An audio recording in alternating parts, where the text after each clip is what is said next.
महाराज जी, आप कह रहे हैं कि आपको सौभाग्य मिला है कि पूज्यपाद श्री नीम करोली जी बाबा जी महाराज के ऊपर ये फिल्म बना रहे हैं। महाराज जी ये कह रहे हैं कि ऐसी धार्मिक मार्ग पर रहकर फिल्म बनाने से क्या इनकी सेवा बन सकती है, ये सेवा भी बन जाए? और हाँ, ध्यान रहे कि महापुरुषों का अनुकरण करना कठिन होता है, कोई संसारिकता ना आने पावे, क्योंकि किसी भी महापुरुष के चरित्र को देख करके हमारे अंदर वैराग्य, भक्ति और ज्ञान तीनों बातें आनी चाहिए।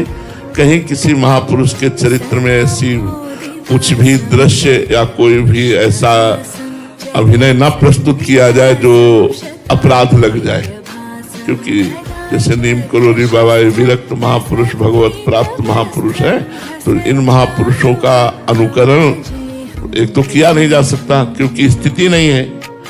अब अगर हम बाह्य कुछ अनुकरण करते हैं तो हमको ये अभिनय में ध्यान रखना है कि कहीं कहीं अपनी फिल्म की या अपने नाटक की समाज प्रियता के लिए हम कुछ विषय न परोस दें, हम कहीं कुछ ऐसा ना कर दें जो महापुरुष के अभिनय से अलग हो जाए और वो हमारे लिए अपराध बन जाए। इसलिए सावधान रहें कि चाहे लोग देखें या ना देखें, जो आपने पढ़ा है उनके विषय में, जो आपने सुना है उनके विषय में, ठीक वैसे ही किया जाए, प्रमाणित अप्रमाणित न किया जाए। कुछ भी अभिनय में कहीं भी संसारिकता या विषय न परोस दिया जाए लोकप्रियता के लिए, नहीं तो वो अपराध बन जाएगा। क्योंकि महापुरुष का चरित्र निर्विषय होता है, महापुरुष का जो चरित्र होता है लोक पावन करने वाला होता है। रामानंद अंगद सोहु, हरि व्यास और छीत, एक एक के नाम सो सब जग होत पुनीत। एक महात्मा का चरित्र सारे संसार को पवित्र कर सकता है। मम भक्ति युक्तो भुवनम पुनात, वो तो सिद्ध महापुरुष थे, भगवत प्राप्त महापुरुष थे। भगवत प्राप्त महापुरुष के लिए हमें साधना करनी पड़ेगी उनका अभिनय करने के लिए।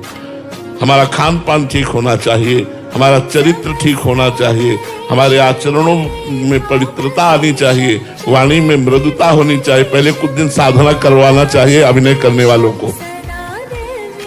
अगर किसी महापुरुष का चरित्र करना है तो पहले कुछ दिन साधना पूर्वक रहना चाहिए, कुछ दिन फल फूल आदि खा के रहना चाहिए। उसके लिए थोड़ा पवित्र फलाहार, पवित्र सात्विक भोजन, संतों का संग, संतों के चरित्र पढ़ो और बड़े पवित्रता में तब आप ऐसे महापुरुषों का अभिनय कर सकते हो। नहीं तो बाहरी नाटक दिखा सकते हो, वो सत्यता नहीं ला सकते। अभिनय में सत्यता लाने के लिए स्वयं में साधना करनी पड़ेगी। और ये हम सबसे प्रार्थना करते हैं कि बिना संतों का चरित्र सुने, बिना संतों का स्मरण किए, बिना संतों का संग किए हृदय में भक्ति का अंकुरण नहीं हो सकता।